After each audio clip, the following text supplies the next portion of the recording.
사랑하고 존경하는 우리 목사님 때문에 태어나서 처음으로 하는 것들이 하나둘 생겨났습니다. 그로 인해서인지 제가 차츰 크리스천의 길로 들어섬을 먼저 고백드립니다. 저는 어릴 적엔 신앙심 깊은 크리스천 가정에서 모태신앙으로 태어나 어린 시절 항상 교회에서 주님을 찬양하는 시간들로 가득했었습니다.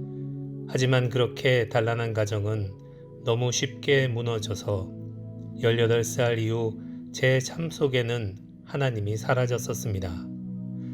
아니 사실 증오의 대상이 되기까지 했었습니다. 그 후 저는 세상 속에서의 모든 희노애락을 겪으며 살다가 12년 전쯤부터 부족하지만 천천히 다시 하나님 앞에 나아가기 시작했습니다. 하지만 아마도 제 믿음이 부족한 탓이었을 것입니다.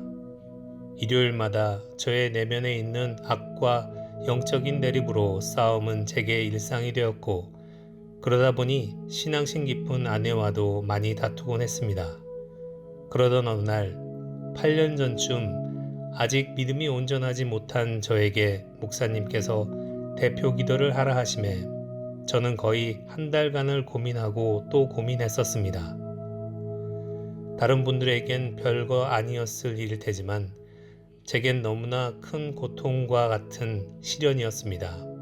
단 한 번도 해본 적도 없고 하는 방법도 모르고 왠지 믿음이 약한 제가 실수라도 해서 문제가 되는 일이 생기진 않을까 하는 마음에 대표 기도를 주기도문으로 대신하겠다는 식으로 목사님께 아이처럼 투정도 부려보고 때도 써보았지만 목사님께선 그렇게 해도 된다 하심에 결국 대표 기도라는 걸 다른 분들처럼 하게 되었습니다. 태어나서 처음 해본 대표 기도가 얼마나 떨리고 설레었는지 지금 생각해보면 아무 생각 없이 대표 기도를 한 것 같았습니다. 그런데 목사님께선 곧바로 또 성경 말씀 낭독까지 시키셨습니다. 그렇게 해를 벌써 몇 번이나 넘겼는지 역시 이렇게 하나님께선 어떤 식으로도 저를 포기하지 않으시는구나 라는 마음이 들 정도였습니다. 그런데 또 이번엔 태어나서 처음으로 비전에 대한 묵상을 하라 하심에 또 며칠간 걱정과 고민에 머리가 아팠습니다. 저는 남들처럼 화려하고 멋진 한자 많은 미사구와 세련되고 묵직한 교회 영어를 잘 알지 못하는 저로선 인터넷을 찾아보든지 아님 신앙심 깊은 제 아내에게 도움을 받는 게 전부인 제게 왜 이렇게 고난을 주시나 하는 마음이었습니다만 그래도 이번엔 직접 제 마음을 담아 묵상일기란 걸 써보기로 마음먹었습니다. 역시 주님은 저를 포기하시지 않으십니다 라는 믿음으로요.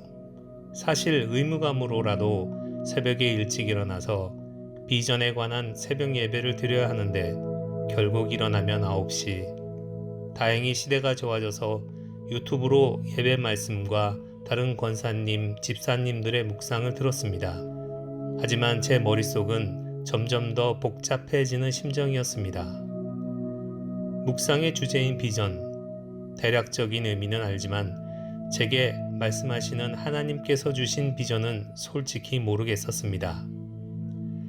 요셉, 모세, 여호수아의 비전에 대한 말씀을 듣고 제가 처음 느낀 감정은 딱 하나였습니다. 부럽다. 그들이 부러웠습니다. 하나님 곁에서 하나님께 직접 가이드라인을 받으며 비전을 향한 한 걸음 나아감에 있어서 얼마나 행복할까라는 생각도 잠시 가만히 한 번 더 생각해보니 그들에겐 엄청난 고난과 고통도 함께 했었다는 걸 알았습니다. 요셉에겐 형제들의 배신과 이집트에서의 누명으로 죽을 뻔했던 고난, 모세에겐 살인으로 도망자가 되었다가 하나님께서 선택한 이스라엘 민족의 리더가 되어 광야 40년을 무리를 이끌며 그들에게 원망도 듣고 하나님께 꾸짖음도 듣고 그러함에 결국 약속의 땅을 살아서 못 가는 고난을 받았지만 결국 하나님께서 주신 비전을 완성하였습니다. 그것을 생각해 보니 그동안 제 삶 속에서 있었던 많은 고난들, 지금 이 순간에도 힘든 고난들을 감사하며 살아가는 것이 하나님이 제게 주신 비전이라 생각이 들었습니다. 이번에 목사님 설교 말씀 중에 제 마음을 크게 울리는 말씀이 이것이었습니다. 감사할 수 없는 상황에도 감사하며 사는 것. 제 삶 속에는 수도 없이 감사할 수 없었던 일들이 많았습니다.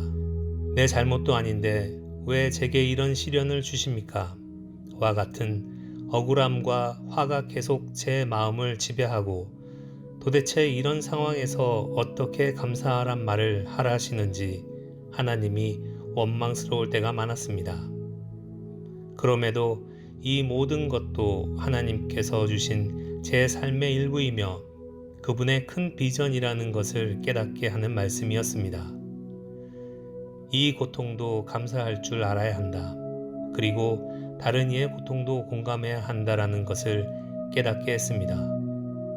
그것이야말로 진정한 크리스천의 길이요, 하나님께서 제게 원하시는 삶이라는 것을 알게 하셨습니다. 제 삶의 비전이 무엇인지 헷갈리던 차에 목사님이 주신 비전이라는 묵상으로 앞으로의 남은 삶은 모든 것에 감사하며 사는 크리스천이 되는 길로 걸어가겠습니다. 시간이 흐른 어느 날 저도 주님 앞에 서서 주님의 심판을 받는 날도 올 것입니다.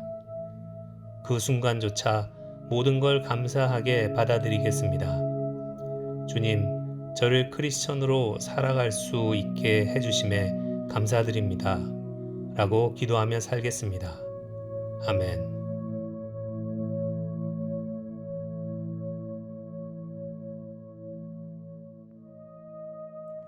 너희는 먼저 그의 나라와 그의 의를 구하라. 그리하면 이 모든 것을 너희에게 더하시리라. 하나님 감사합니다. 사랑하는 집사님의 귀한 고백을 이 새벽 올려드리게 하시고 그 고백을 통하여서 영광 받으실 그 하나님을 찬양하며 이 시간 주님 앞에 간절히 기도합니다.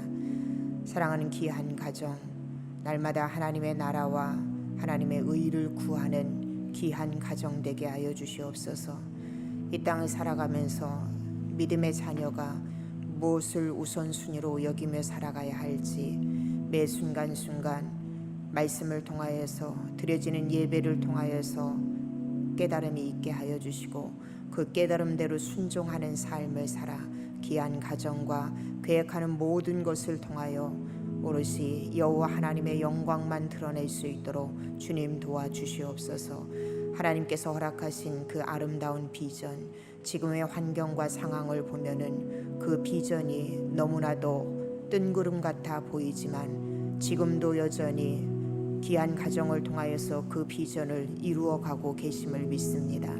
믿음의 사람으로 환경과 상황을 바라보지 아니하고 오직 여호와 하나님을 바라보며 하나님이 허락하신 그 비전을 붙잡고 나아갈 때에 오늘의 삶이 반드시 하나님이 이루실 그 비전의 역사를 이루어감에 있어서 간증의 역사의 한 증거가 되어질 수 있도록 주님 축복하여 주시옵소서.